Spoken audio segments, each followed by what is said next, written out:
Welcome to Eye on the Illini. This is Mike Kegley here with Brad Sturdy. Brad, we're going to start this coverage out. People want to talk Illinois. I got to be honest with you. I don't think Illinois could have. I think they got a pretty darn good draw overall. Opportunity to play Fran, and then the opportunity to go up against North Carolina. I don't like the location a lot, but North Carolina has their best player injured. There are worse draws Illinois could have gotten.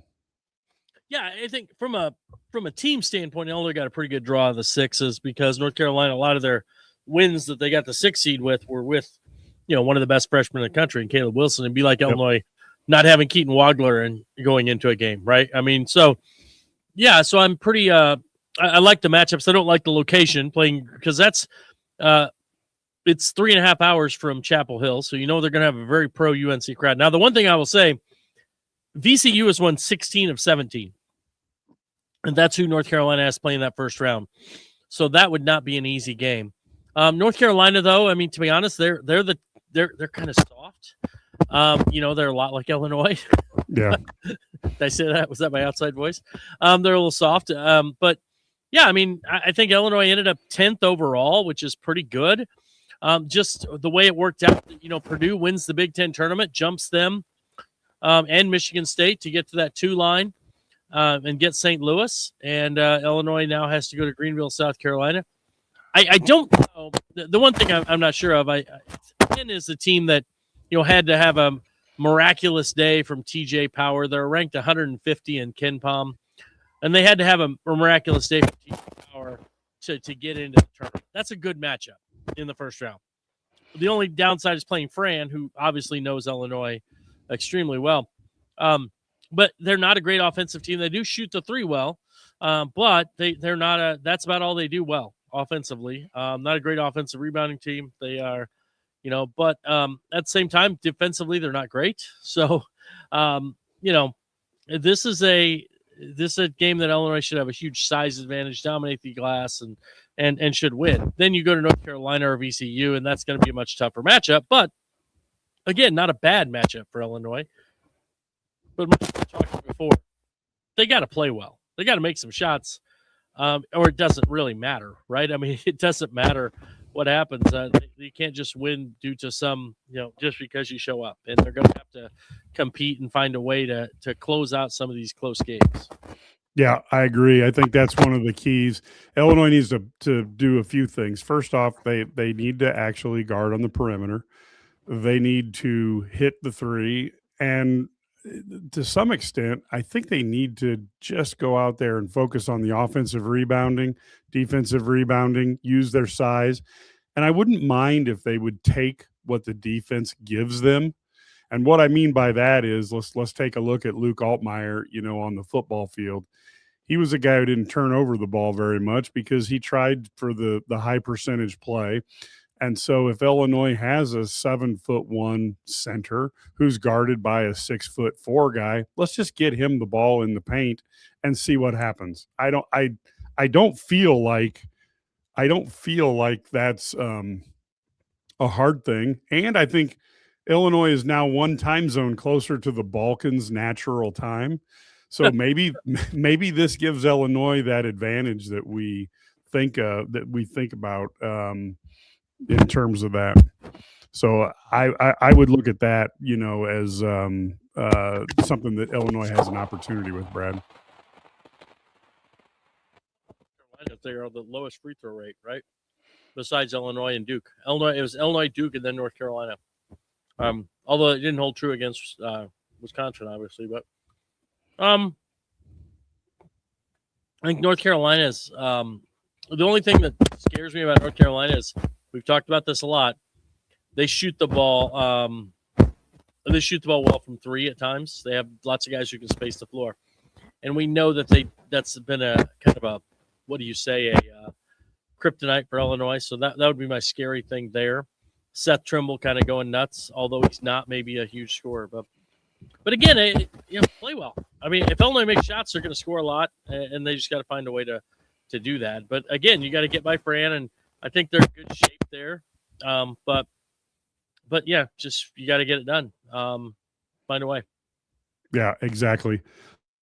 Looking at this team, Trimble scares me a little bit because he reminds me of Fears a little, that he's a physical guy. He can play physical if he wants to. Certainly doesn't do it day in and day out the way Jeremy does, but he's got the skill set and the body that he could be problematic. I just don't know that he can. You can't just draw that up one day and start playing, consistently better than you have in the past. Well, yeah. Um, the one thing is, like, I always look at this like you have to look at this from perspective. Illinois finished 10th, and they're not playing well right now. I don't think anybody's going to deny Illinois didn't finish strong. A week ago, Purdue was dead. They were 3 seed. Now Purdue beats Michigan, and they're the 2 seed, and they get St. Louis. And now the one thing about Illinois, I'd much rather be in Houston for the second round than San Jose if they get there. You know what I mean? Location wise. Now Houston's a tough matchup, but you're playing a 2 seed. What isn't a tough matchup? Is UConn a tough matchup? Is Iowa State? Whatever. I mean, you're going to play a tough team, right? I mean, you get to the Sweet 16, you expect to play a good team, and you just got to find a way to compete. I do. The one thing I wonder, Mike, and we haven't seen this, the Purdue team has shown some grittiness in the past. Maybe in years before. I don't think this Illinois team has shown enough grit outside of the game at Purdue and the game in Nebraska. They really just kind of have leads and just kind of get soft, and so they got to show some toughness. Got to turn it up a notch if they want to make a run. What does this team need to do? And Kat, if you're ready to go, what does Illinois, when they get up by 10 points, does Underwood have to call timeout and start screaming at him? Well, he mentioned last time they need to really, really understand what it's like to get, just to be tougher. I mean, it's true. I mean, Mike, you said it earlier. They're 1 or 2 rebounds away from being very, very successful. They just are. And you go back. The most recent one was the Blackwell game, the rebound. He didn't grab the rebound, and there was 2 big guys there.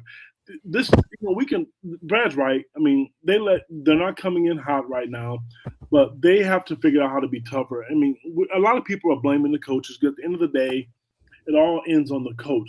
But there are plays and situations where they could have just out tough teams. And, I was doing it too, complaining about the tired legs. But you know what? Wisconsin didn't show that on 3 days. Playing, and they almost had a chance to be Michigan. So we can complain all we want. They just have to get tougher. Nothing's going to change. Or they may throw some wrinkles in defensively. Mentally, they have to get a lead, Mike, like you said, and put their throats on people. There's a couple bad shots here or there, and then it starts to trickle down, and then it's too late.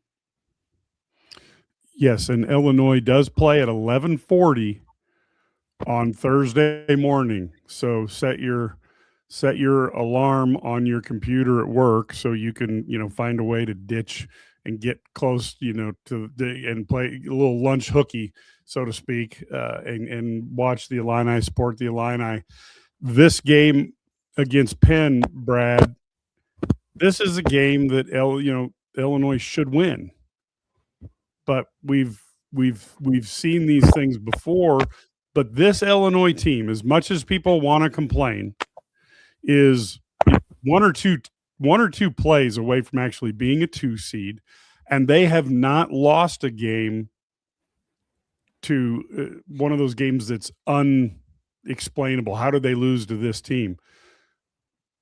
If they lose to Penn, that would be the first one this year, correct? Yeah, the worst loss they have is at UCLA.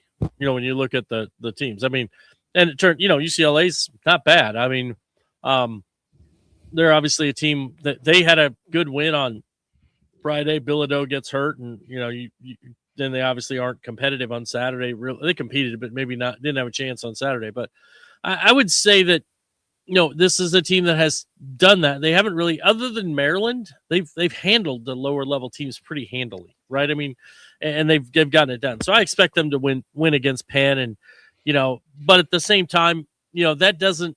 The Saturday game, whether it's UNC or VCU, is going to be a tough game, and they're going to have to probably win a close game, I would guess. And can they do that? I don't know. I mean, it's hard to say, and it stinks. You know what? I mean, I can't I don't know how you guys feel. I'm not mad at the seed because I think they deserved it. Mike, I don't know. We talked about it a little bit before we got on air. You win a couple more games. You don't drop the UCLA game. Maybe you win the Michigan State game. You avoid that. I don't care how you look at it. North Carolina is going to be a tough matchup. They just are. I mean, you don't put yourself in a situation to where you have to play the second round game. You want to advance to the Sweet 16. And I know fans right now are going to be upset, clearly going to be upset if they don't get to the second round. And North Carolina is not going to be easy. If you remember, Duke's an overall number 1 seed. Granted, it was at home, and they beat Duke. Illinois is not playing well right now. So for me personally, there are some reasons to be concerned. Yeah, we've got our a prediction here that the Fedigators brought up that UNC is going to lose against VCU. So there's one that you could put money on and feel comfortable with. I'll tell you, when I look at this overall bracket, to me, the game that is going to be the coolest is that potential Vanderbilt-Nebraska game. Could be a fantastically entertaining game because you want to see, Vanderbilt's looked really good, kind of closed out, fairly well this year. And Nebraska started 20-0 and finished 6-6 in their last 12 games, but they're still a good team. And like Illinois, I think Nebraska will play better outside of the Big Ten, especially if they get a whistle that maybe allows for, a little less grabbing and holding on the Nebraska offensive players. I don't know how you feel about that, Brad. Yeah, I would say that's fair. The other thing is, Ken mentioned them beating Duke. That was with Caleb Wilson. So obviously that's, Caleb Wilson played 40 minutes and scored 23 points against Duke. And obviously losing your best player is tough. And since that time, we kind of break it down. They got beat by what? They got beat by 20 plus by NC State. So that's, and then they've also, they lost their first game in the NCAA tournament to Clemson. They got beat by 15 by Duke. So yeah, I mean, they haven't been the same team, I don't think. But much like Illinois, they're not playing great down the stretch. They have a more valid reason for not playing great because they lost their best player, who's it'd be like Illinois losing Wagler. But yeah. So I think North Carolina would be interesting. The one you mentioned that game. Can Nebraska? If Nebraska shoots the ball well, they can compete with anybody. They're going to have a good game plan. Fred's going to have them doing some nice things, setting up defense. Vanderbilt is I think Vanderbilt's underseeded. I'm surprised they were a 5. I was surprised St. John's was a 5 as well in the other bracket. But that's a tough draw for Nebraska. I really think so. In their first time, but they've never won an NCAA tournament. So just win that first game, man. And it's like a golden era of Nebraska basketball to win an NCAA tournament game. So they could catch Northwestern in winning NCAA tournament games. So it's pretty. I think that's pretty cool. But yeah, I don't know. I look at these brackets. I think the South region and the East region are both really, really good. Let's look at the East here, Brad. I just put the East up for people. The number 1 seed there is Duke. Number 2 is UConn. Number 3 is Michigan State. Number 4 is, who is that there? Is that St. John's? No, Kansas. And then and I think St. John's is better than Kansas. I do too. And Louisville 6. And if Mikel Brown plays, that's a different team, right? UCLA 7 and Ohio State 8. So you've got some teams, I mean, who can have beaten teams, right? So you look at that East region, and I break it down. You could get a rematch of Duke and St. John's. But here's the thing: if you're Duke, you're a little shorthanded. You're not 100% right now.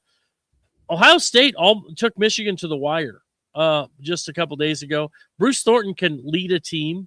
That could be your second round matchup. Or, you look on the other side, you get Kansas or St. John's in the round of 16. I mean, St. John's just pounded UConn. Now that they also got destroyed by UConn a couple weeks ago. But this is these are and Kansas has arguably the top draft pick. Darren Peterson might want to play that game. And if he wants to play, he's really good. So, man, I don't know. That's a tough draw. That's a lot of good teams there. And I think Duke's the clear favorite. But at the same time, and then let's say everything goes chalk and all those things happen. You've got Danny Hurley, who's got a couple national titles in the regional final. He might be a pretty good coach. I know he's a tool, but he's a pretty good coach. Yeah, I thought St. Dominic's is back, so obviously it's Underwood's fault even before anything happens. So we're good there. The world is well, and I thought Binkley family 21-7. Illinois is fine. He likes the matchup with Houston, and worse than usual defensively. I would put in there for Houston. Yes, it's all relative, right? It's relative here because but he's right. They aren't one of those defensive teams that you just feel like you don't have a chance. Right. They smother you. Exactly. They're freshman, which is defensive. Fifth in the country defensively. Yeah, and people wonder what's going on, you know. So I do think this one is a good one. Kat, I don't know if you had any thoughts on this region here. Mike, I'm about to pull mine up on my screen here because it's tough for me to see. That's the Duke region. Correct. Of course. Yeah, I thought Michigan State as a 3. I would not want to be looking. If I were Illinois, I would not want to be looking at Louisville in the second round. Yeah, especially if Brown plays. Brown plays, yes. Yes. So to me now Brown doesn't play. Yeah, you're in a whole different world there. But I would not want to look at that. Yeah. So can I have to ask these guys who are saying they think Penn's going to upset. So Penn had to have a miracle 3 with 1 second to go to beat Yale. And they are a team ranked 150th in Ken Pom. Illinois hasn't lost to a team that's less than a 7 seed the entire season. They're one of the few teams that doesn't have any kind of losses like that. I don't know why you would expect them to get upset. I mean, I'm not saying that. I mean, you look at their losses. That's why they were the 10th overall seed, is because their losses are close and they are to really, really good teams. So, yeah, and I like I like, as I'm looking at this one, just so you guys know, Marcus is out on the interstate trying to drive through. Apparently the problem's not that the wind is 80 miles an hour. It's that there's Honda pilots flying around in it. But basically you've got this, I think, to me, stuck out as the toughest region in this year's tournament. And I thought it was a region on steroids because UCLA, if you think when they're playing really well, which they have the capability of doing, to see them as a 7 seed's got to be pretty scary. The other part is, of course, Mick Cronin. Has he started crying yet about? Do you think they made him play in Philadelphia just to make Mick mad? Because they could have put him somewhere out west, and they chose not to. Yeah, no question. I agree. What do you, Mike? I got a question for you. Can I ask you a question? Yes. If you look at this bracket, who's coming out of this bracket? Who is the regional final? For me, the regional final, this is going to hurt because I think it's either Duke or St. John's is going to come out of the top part of this bracket, and I don't even want to say this, but I think Michigan State or UConn, and I think now you're talking 4 teams, all that are formidable in their own way. If I had to put money on it, you can't really go against Duke. They spend more money. They got that cabal of people putting the dollars into the program. Yeah, they're shorthanded, but the shorthanded Duke bench, pretty much any basketball coach would give his right leg for that roster. So Duke's the odds-on favorite, but you got UConn, like you said. Hurley's an amazing coach. Michigan State, Izzo figures out a way to get the defense in, and St. John's, I think, Pitino, it would be acknowledged as maybe the GOAT had he stayed at Kentucky and not taken the path he did. I like St. John's and UConn, guys. I'm sorry. I think St. John's playing good basketball. I like UConn. There's going to be some upsets. I mean, look at what we just saw on TV. I think I tweeted with Vanderbilt in Florida and then Purdue. Nobody saw Purdue, doing what they were going to do. So I'm not sold on Michigan State. It's an easy and it's a very attractive pick. Louisville looks to be pretty dangerous, but to me, I think St. John's is just dominant. And if you're going to get Duke, you better get them early because they are talented. They are the number 1 seed. With the game's close on the line, I like them at the free throw line. I watched them play yesterday, so you can't go wrong with Duke. And UConn is not. They were not. I don't think they're the same team Illinois played when they played them back in November, December. I don't think they're the same team. Yeah, so maybe they're looking for Illinois to get healthy. I did think the comment that Fran is a good coach that knows how to beat Brad. He does when he has Luka Garza. I'm not certain that he can consistently do that, but I do like Fran as a coach, and my dream would have been for Underwood to make Fran his offensive coordinator and make Bruce Weber his defensive coordinator, and then raise as much money to get as much talent into Illinois as possible with those guys running that part of the show. But that's just me. Let's go on and take a look, if we move next here out to the West, where we have Arizona. I noticed that Clark already said Wisconsin was going to lose to High Point. I thought that was interesting. Arkansas is the 4 seed. You've got Purdue as the 2 seed. Gonzaga's the 3 seed. I think this is a much lighter bracket than what we just looked at in the East.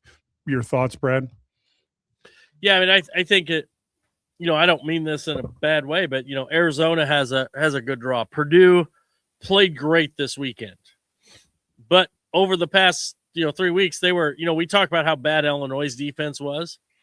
Purdue had the 233rd defense over the last 3 weeks of the season, going into the Big Ten tournament. Then all of a sudden, they look like they can suddenly guard people. And I do think that I believe that Purdue has they're going to play St. Louis, and they're going to have to play a Miami team that I think is very streaky but has a chance to beat you. Or they play Missouri in St. Louis.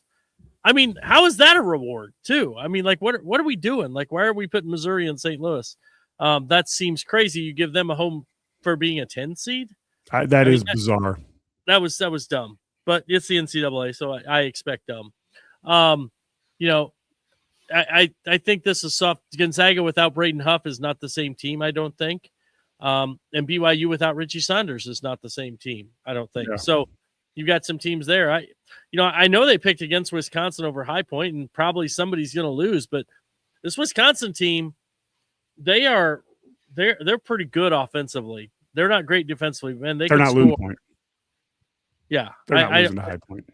And then Arkansas, even I love the Wisconsin-Arkansas matchup. I think that'd be a lot of fun there. And then the other one is you've got Arizona and Arizona-Villanova in the second round. That's a pretty good matchup of name programs, right? But you could have Arizona and Arkansas in the Sweet 16. So that'd be fun. I think that I think Purdue got a pretty good draw, although I don't think they're great. You know what I mean? That was the draw that I wanted Illinois to have right there. Yes, that was what you've been talking about for a while now. Yeah, that's the draw that I wanted them to have, was be in St. Louis as the 2 seed against Arizona. Yeah, I know you got to go to San Jose, but get Gonzaga as your 3, and I like it. I mean, I really do. So it didn't work out. Purdue got that draw now. But as we know, Purdue could lose to Queens. Yeah. Well, here's my thought. I'm gonna tell you right now. I didn't care what I saw in the brackets.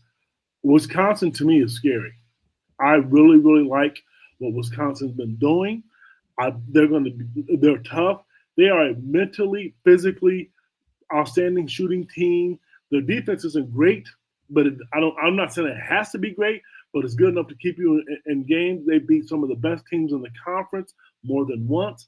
I think this is a very, very dangerous team. When I looked at the brackets, the 2 teams that I didn't want to see, which I know obviously Wisconsin and the Big Ten. The other one for me is Virginia. I think they're underrated. I think they're a really, really good team. They still defend like they used to. You're right, Brad. Purdue, I think, took Illinois seed. And here's what I'm surprised about. for the last couple of years, they've always talked about the Big Ten tournament not meaning anything. This year, I think it did. I think because when you look at Purdue and what they've done, yes, they won the Big Ten tournament, but there's teams that won the Big Ten tournament. I don't think it mattered in the past. Yeah, I think they rewarded them. I don't think they've had a number of great wins in the non-conference. I know everything's done by net and all those type of things, but I'm just surprised that they got. Well, to answer your question, I really like Wisconsin. This is one of their better teams that they've had in a while. So I'm interested to see what they do, and if Purdue can keep it going. Yeah. So Matt, you're there over in Champaign. What was the mood when the Illini found out where they were at and that overall bracket? I mean, Brad's not too thrilled that he has to play against Fran. That's the first part. I mean, there's a lot of when he was at Stephen F. Austin and he had to play against Hugs, and then they beat West Virginia. It's a pretty awful experience for those two people when you have to go against your buddy. So they weren't real thrilled about that. Brad's more worried about his basketball team than he is about where they were seated and where they were located and who they're playing. Let's just be honest about it. I mean, I think Kylan Boswell talked about a team meeting that he organized at his house, and it was kind of like him kind of being sergeant of arms going, all that stuff that we've been doing that I've been allowed to kind of have happen, not so much anymore.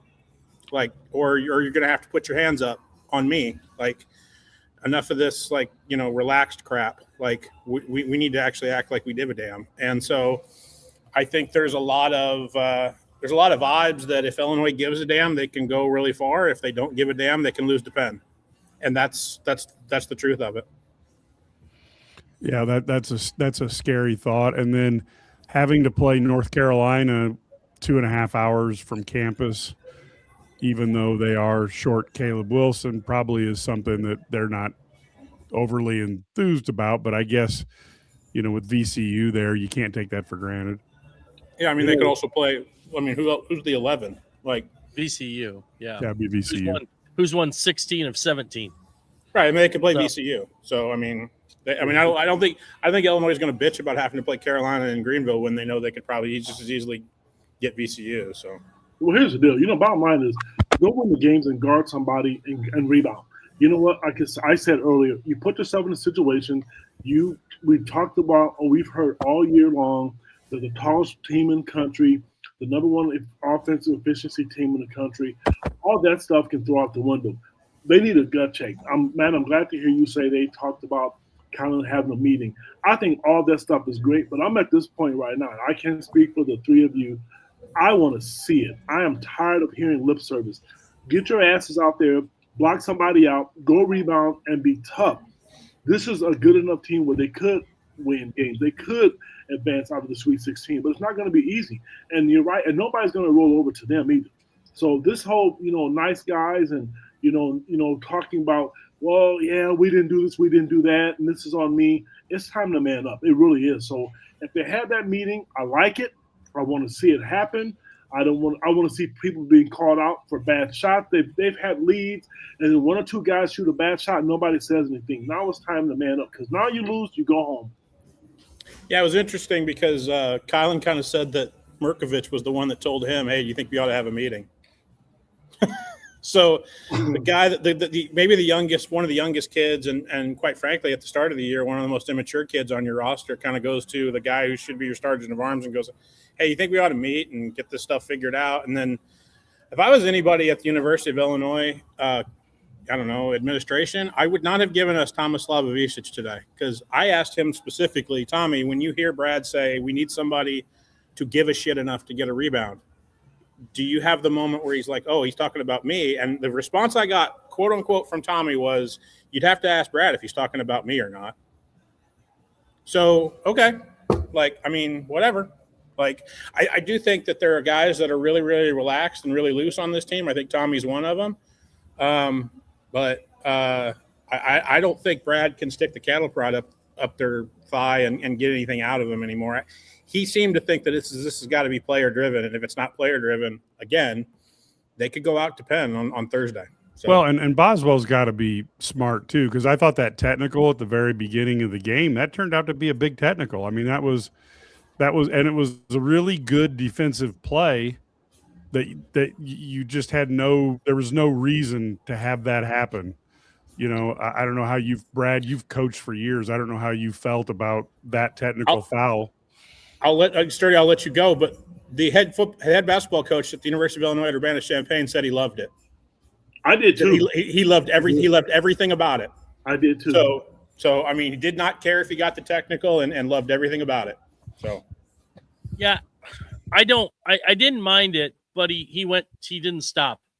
So what happens is you get a technical. Now, here's my thought. If you're officiating, this is where I'm going to go back on the officials. If you're officiating that game, giving both those guys technicals to start the game is stupid. Just go hey, we're done. We're not doing that here.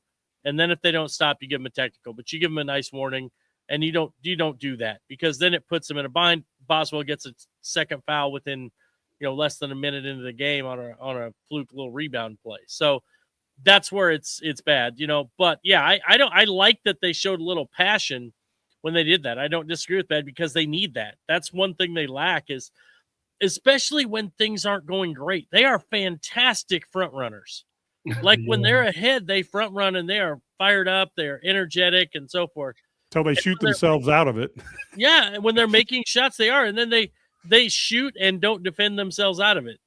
So yeah, I agree. And there's good and bad to all that stuff. I mean, how much emotion do you want to show? How do you show it intelligently? I don't know.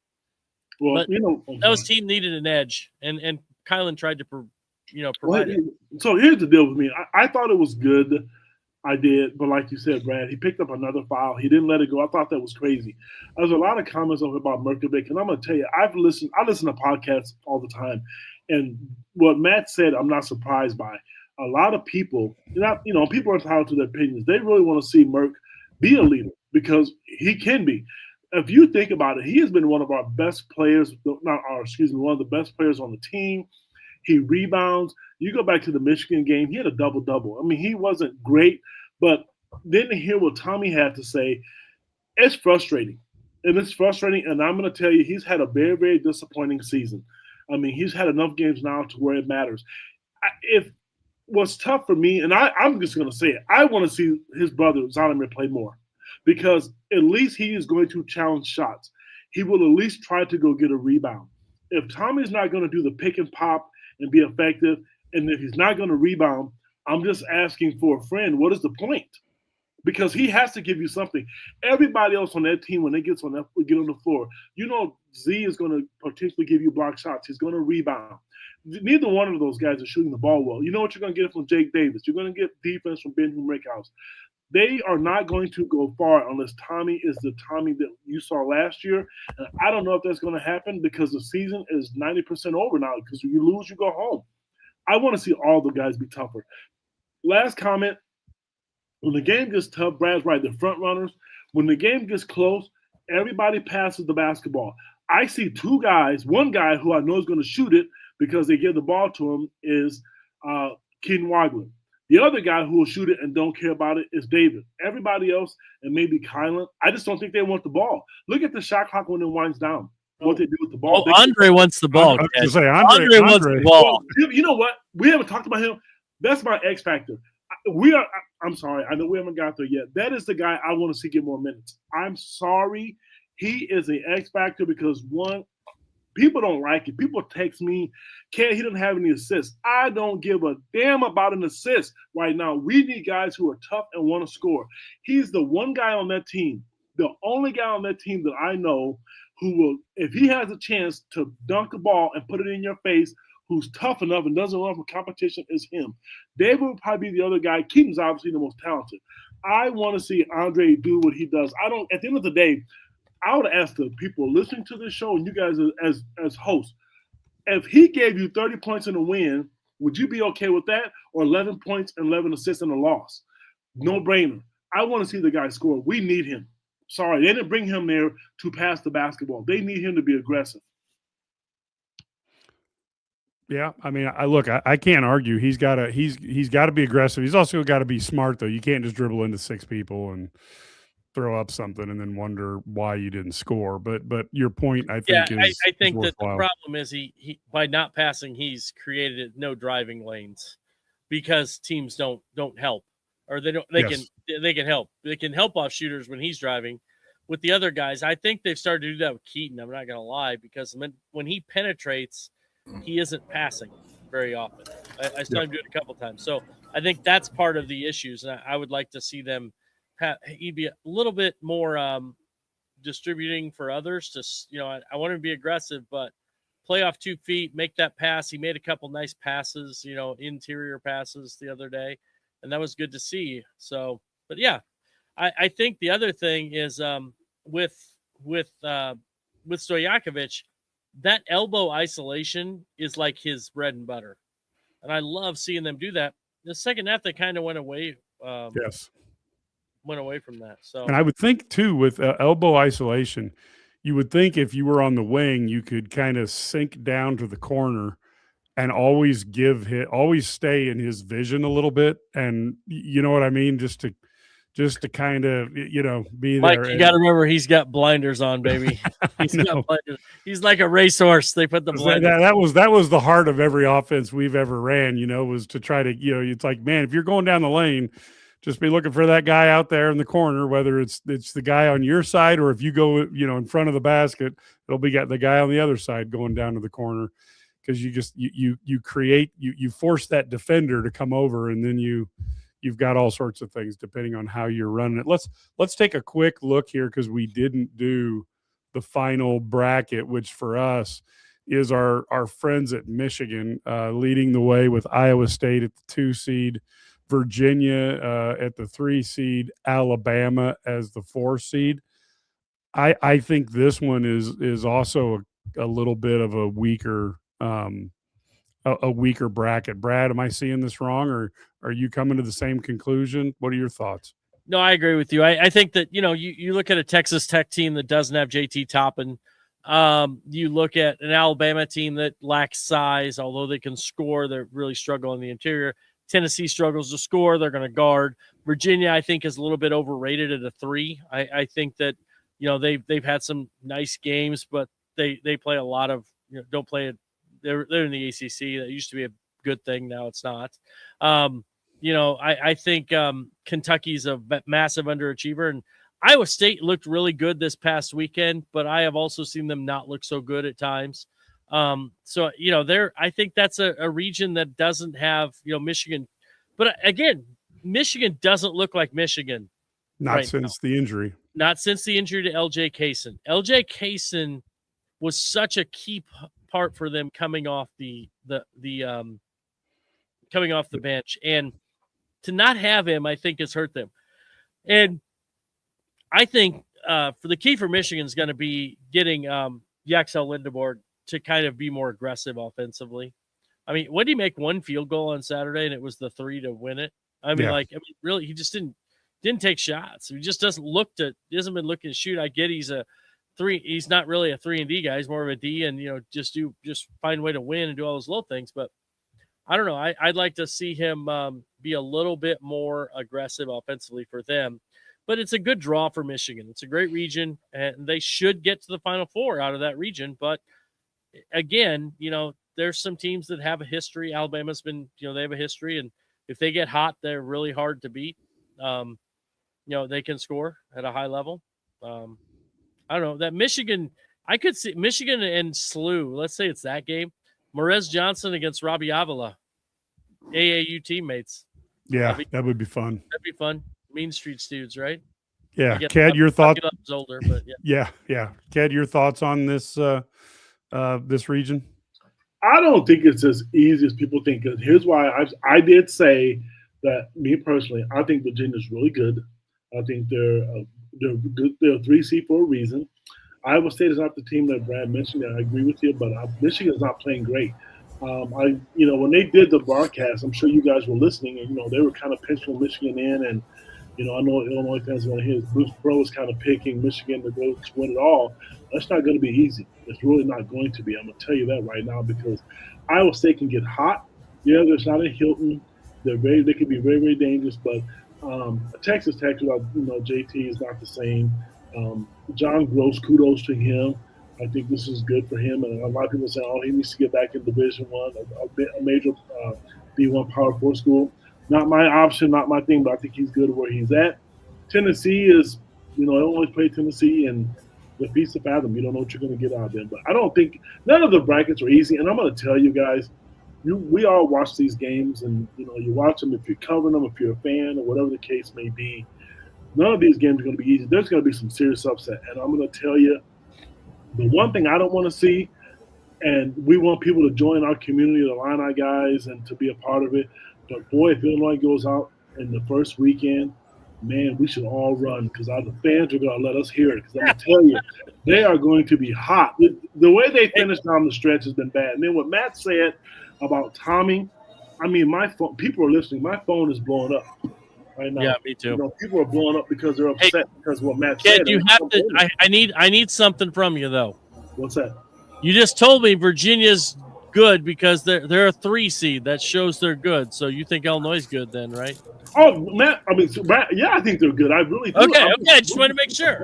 Oh, heck yeah, I think they're good. But we see them more, and I think we're all concerned. I mean, because they haven't played well. We know more about Illinois. And, truthfully, I was hoping I knew it wasn't going to happen because you were telling us in our group text that we thought they could get to St. Louis. I'm just disappointed because they didn't finish, and they're not playing well down the stretch. We know they can beat anybody. We know that, but we know they can lose. I don't want to say they can lose anybody because they don't really have any bad losses, guys. No. They should have beaten teams, but they don't have a bad loss on their resume. So, Matt, your thoughts on this Midwest region? I think Michigan can walk to the regional final.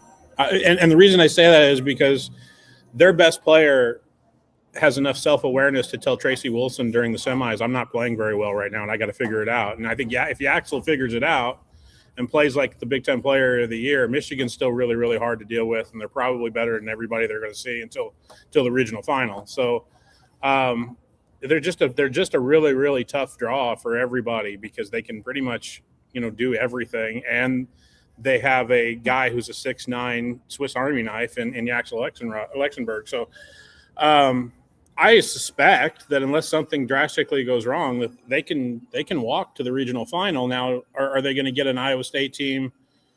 TJ is going to make you guard him. That's been the mantra since he's gotten to Ames, and he's one tough what. And I'm not betting against Michigan if Yaxel plays well because again today I don't think he played very well, and I think Purdue's 4 guys played really, really well, and they bull rushed them. So it's hard. It's not going to be easy, but I don't think that Michigan's draw.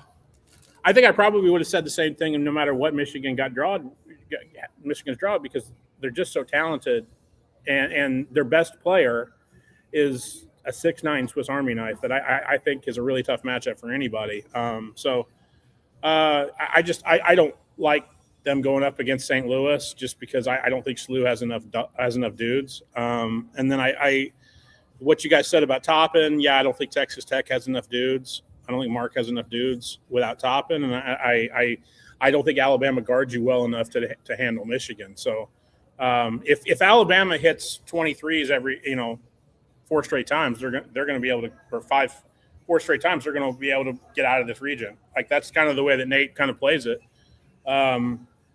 But I just don't think they guard well enough to be able to win 4 games. So Alabama, Wisconsin, and Illinois are in that family. It looks like we've got another joinee. We got Marcus Griffin. I did promise that we'd have the Illini legend. We got to see him being interviewed the other day by Jim Matson. As his high school team was winning state again. Marcus, what'd you think of this Illinois draw? To be honest, I'm sorry, guys. I literally made a stupid decision last night and decided to drive up north this morning, and I did not notice it was going to be this bad. So it's been rough getting home, but I saw a little bit of it. They're going to have to play some good basketball. I think they're capable of still getting to a Final Four, Like the first part of the season is over. This is a new start to something better, bigger and better. They just gonna have to lock in. For the most part, I think they kind of limped into the NCAA tournament, but they got a chance to wipe all of that off, have a new mindset, knuckle down, start playing some solid defense, so hopefully we can shoot the ball a lot better. I think this first round can give them some confidence because I feel like they don't get a lot of open looks. And so hopefully that can start the conversation and getting their confidence better. Why are you coming in here on this podcast trying to be positive, man? That's not what we want you here for. Because this is what they need to hear right now. Because we've got to get positive. We got to spread some excitement and some joy. But we know we see the task that's in front of us. We see what's in front of us. Like they're gonna go up against some athletic bigs, some athletic guards, and to get it done, they're gonna have to do something that they haven't consistently done so far this year. Now, Brad, we had one person ask a question of you. Why did Illinois go away from Stojakovic on the elbow? Was there something that Wisconsin did to take it away? Or did Wisconsin, if you notice in the second half, Wisconsin stayed more middle. They kept another guy in the paint, and they tried to take that away. But and I still would have gone to it more, but and let Dre know, hey, this is where the help's coming from, and gone with that. The other thing is that you saw them going to this is gonna make Griff happy. I just want to make him happy. They went to Tommy out of bounds, or had a timeout. They run a play. They throw the ball into post to get him mismatch. He just drops down, scores easily, and then they were done. Yeah. Me and Kent talked about that. Me and Kent talked about that exact same play. But what I don't understand is you'll do that once, but then at the same time they'll run the same screening action to get a wide open three, which is fine. I mean, I'm not saying that you shouldn't do that when it's working, but they miss it and they're going to run it again and get the same shot, and they get the same shot, and they get the same shot. But when you get a layup, we don't want that. That's way too much. We don't want to, lay up with a 7-inch height advantage over and over. That's terrible, right? I don't know. Just seems strange to do it one time and then just not do it again. By the way, did you see what Keaton Wagler did today? He gave the entire team beats by Dre to get ready for the NCAA tournament. Excuse me? Yeah. He already got his NBA contract? I didn't make a phone call, baby. I didn't know that. I don't know. Hey, I get it. He's like the highest selling NIL guy in the country week after week. So, man, yeah, he is. Easy fun. You know what? That's awesome. He's a good kid, man. I mean, he really and truly is. And I tell you what stinks, and I'm not going to go into that because Mike hasn't brought it. I'm not going to ruin this podcast. But what's sad to me is seeing how frustrated he's been the last few games. The one thing everybody talked about with him was the fact that he didn't show any emotion. He wants to win. He really does. And if you guys saw the video when they lost to Wisconsin, he wasn't crying, but he was really, really upset. It matters to these kids. As fans, you like it, you love it, you get frustrated with them. I just sat here and I was not the most positive with Tommy. That's wrong to do. I understand. I guess you just want more because you see it and you know it's there. Yeah, I think that's it. I can really. Oh, go ahead. I'm sorry. Go ahead. Go ahead, Marcus. Go ahead. No, I agree. That's why I was trying to come on the podcast to be positive. You know what I've been saying all year long, about how I think that they should bring something different to the offense. And I just didn't want to say that again. We talked about that possession at the last game when they hit the drop step over the big guy when it was a 12-inch height advantage. But he has the potential to be so dominant on the low block. He could be a two-way scorer for them on a consistent level. Same as David. But for whatever reason, they would do it 2 or 3 times. They will go 70%, not missing a shot in the paint, and then they will just go away from it. And I just don't understand. Yeah.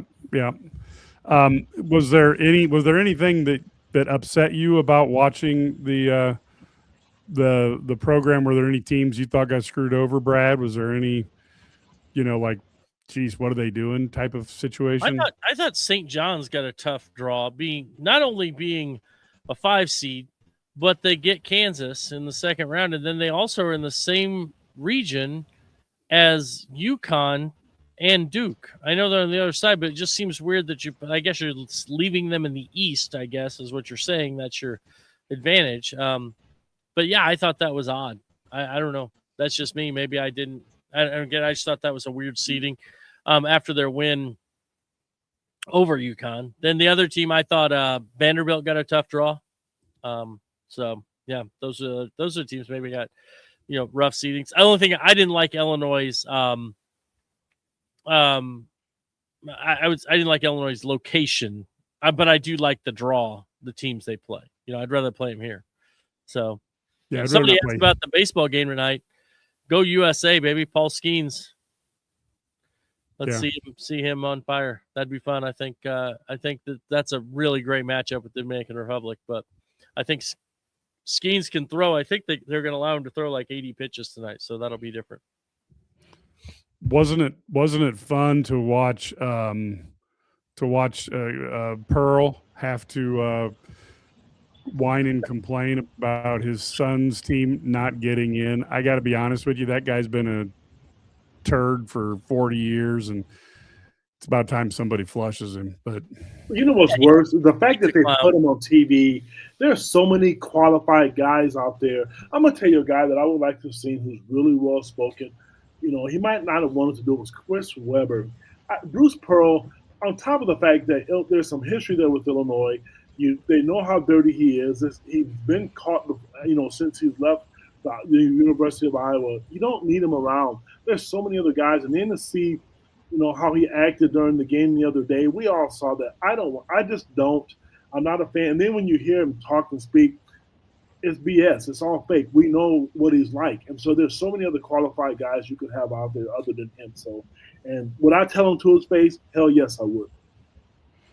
And he might yell at you, because we saw that over the weekend when he was screaming at the SEC tournament at a bad call. So we saw exactly what he is.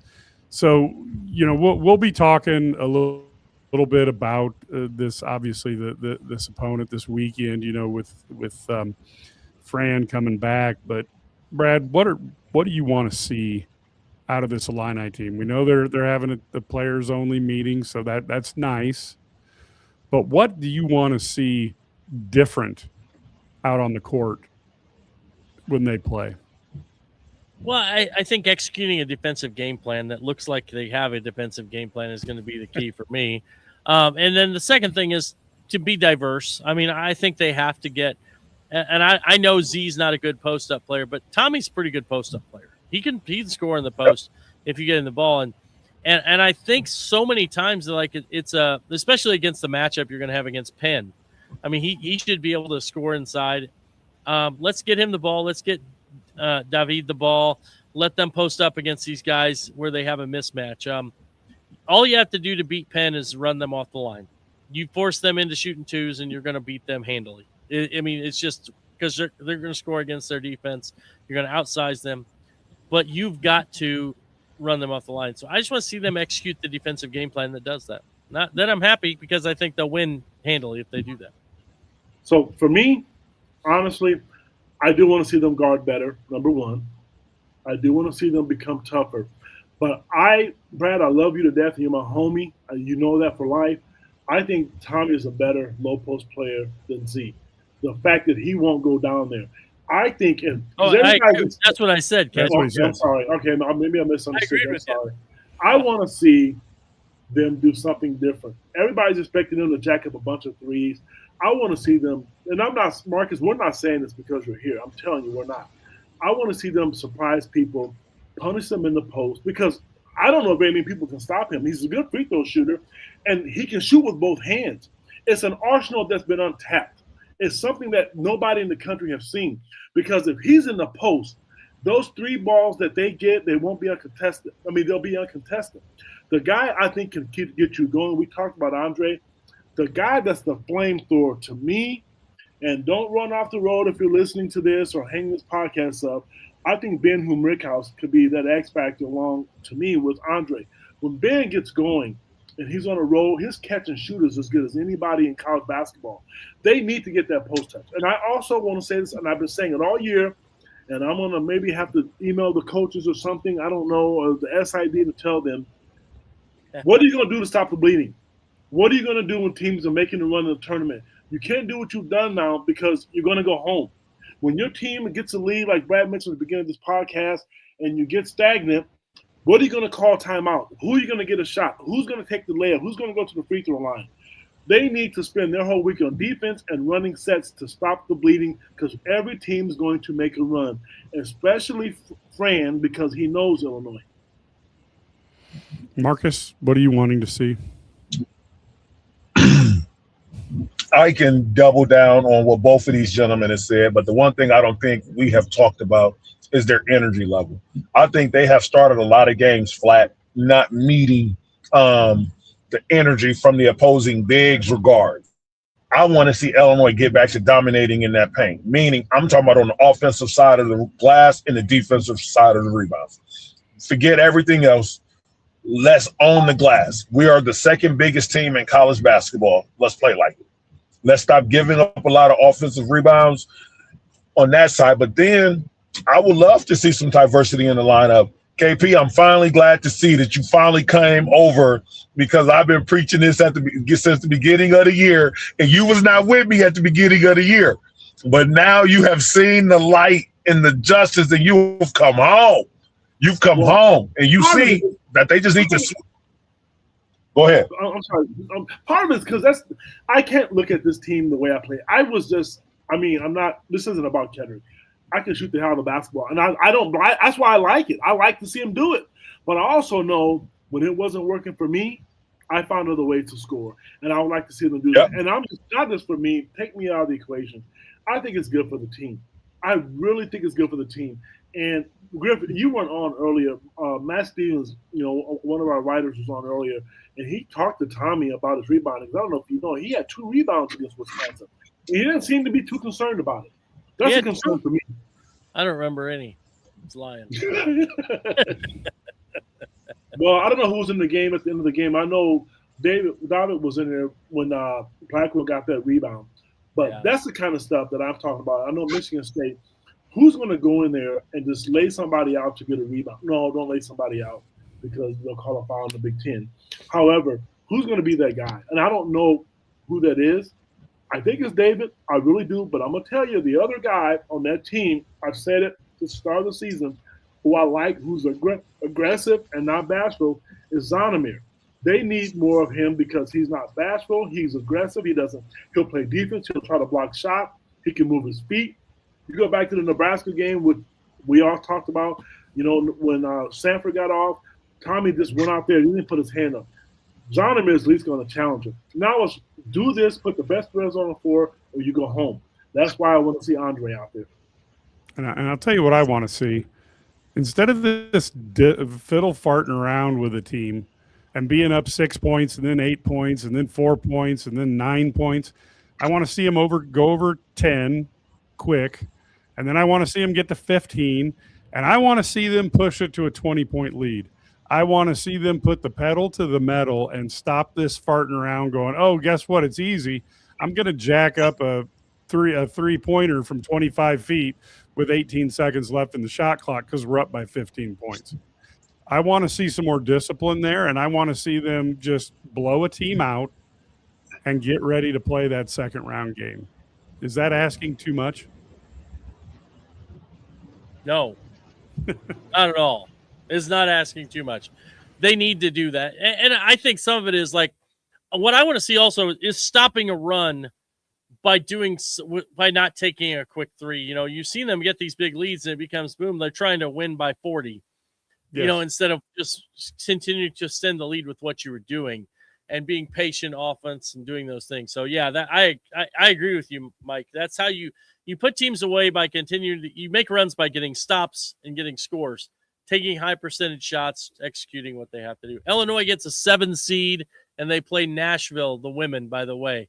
They are the 7 seed in Nashville, and that is the one team, I know Ked disagrees, but that's the one team out of the top 8 that I thought they actually have a chance to compete with. Now, they do have to beat Colorado. That won't be an easy first-round game, but then they would get Colorado in Nashville and then Vanderbilt. So that's probably the best draw they could hope for, was to be a 7 seed there. Well, I like the 7 seed, but damn, I did not want to play. I'm gonna tell you, and you know what? I think we made a bet.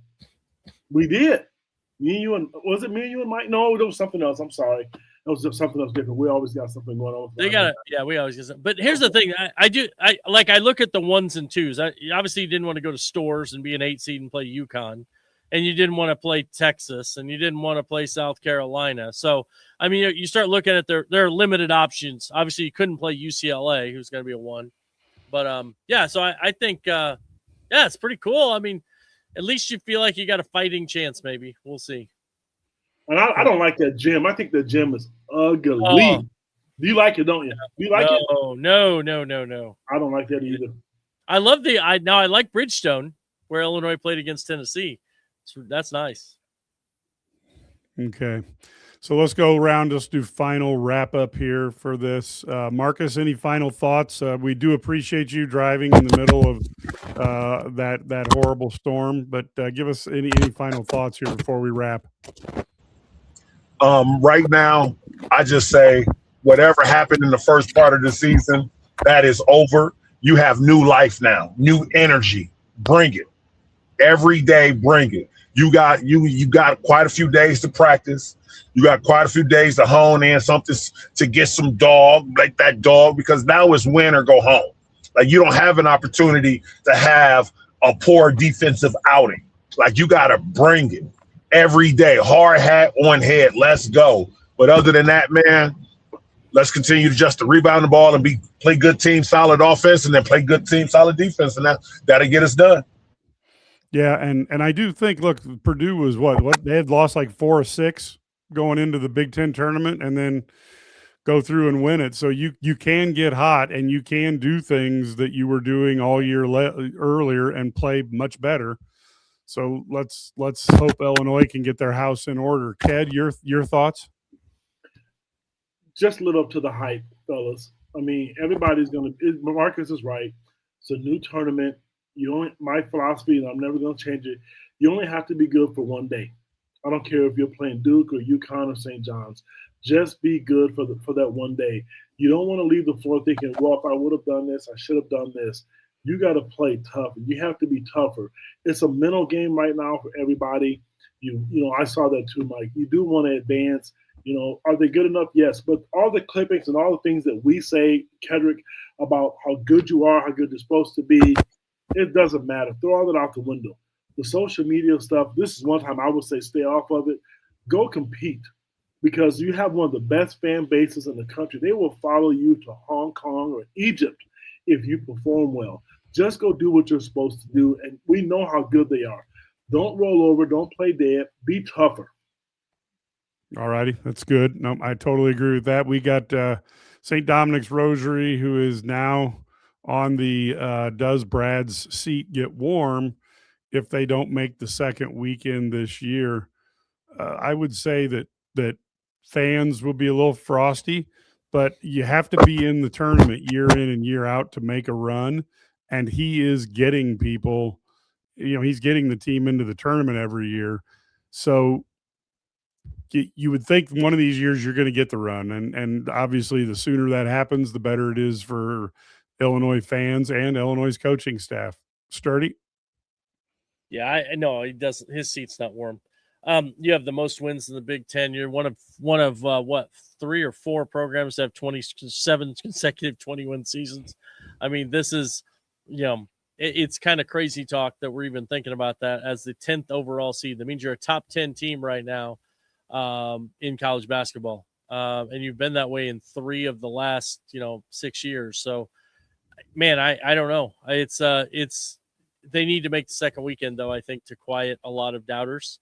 Get to the second weekend, and I think everybody's kind of probably going to feel good about that, and then take a chance and play Houston and see what happens there. Maybe it's not Houston. Who knows? We've seen upsets before. Maybe they get upset. So who knows? But yeah, I think that's the key, is getting out of this first weekend and then kind of seeing what happens and making this week. We saw them beat an Iowa State team that was seated ahead of them a couple years ago. If they can do that again, well, then you feel really good about, heading in there. And the one thing is, and like, if they do play Florida, if they get to the regional final and they play Florida, this team has confidence against Florida because they already played them in the secret scrimmage and played very well against them in a game that was almost unofficiated from a physical standpoint. And so they feel really good about, not that Florida's not really good, but they feel like that's a game where they can match up. I don't think they would have wanted to play probably Michigan in their bracket. I don't think they wanted to play them. So yeah. Yeah, and I'll answer one other question. The Big 12 floor, that may not have worked this time, but that is the future of basketball at the highest levels. It is. So, yep, you're gonna see technological advances. I mean, right now, I can only imagine with that glass how the issues you would have with condensation and temperature if it was on top of a hockey surface. But I do think that will be the wave of the future. Maybe not in high schools, but when you get to the major conferences and the NBA, when you can put ads on the court that people can't turn off as they're watching the game, it's going to be something that you will see because folks will pay for that because there's so many ways to evade advertising if it's not on there as part of the program. That's why long ago soccer went to the jerseys that have the company names on them as opposed to the actual team names. And you're going to see, I believe, the NCAA, aren't they going to have 1 or 2 patches next year, Brad, for football and I think basketball? Yep. So they're going to have the advertisements. Yes. So I think if they can get the court to be a continuous ad, whether it's American Airlines or Illini guys, or you name the company, Chico's bail bonds. Yeah, that's the revenue stream that they're going to need. And until they figure out how to balance this NIL situation, they're going to need dollars every year because there's always going to be that one team who will pay for the player that you want on your team. So you're going to need the cash flow. And if you can get those courts in there and that generates a lot of revenue, good for you. So folks, we will be back later this week. We'll try to preview this game. We will certainly be on doing a post-game show on Thursday. It's going to be an interesting game. Illinois is going to be out there. Get your FranCon meters all ready to go. We haven't had a chance to use those this year, and look what happened. If you hold on long enough, you get lucky enough to see this happen. So until next time, folks, go Illini.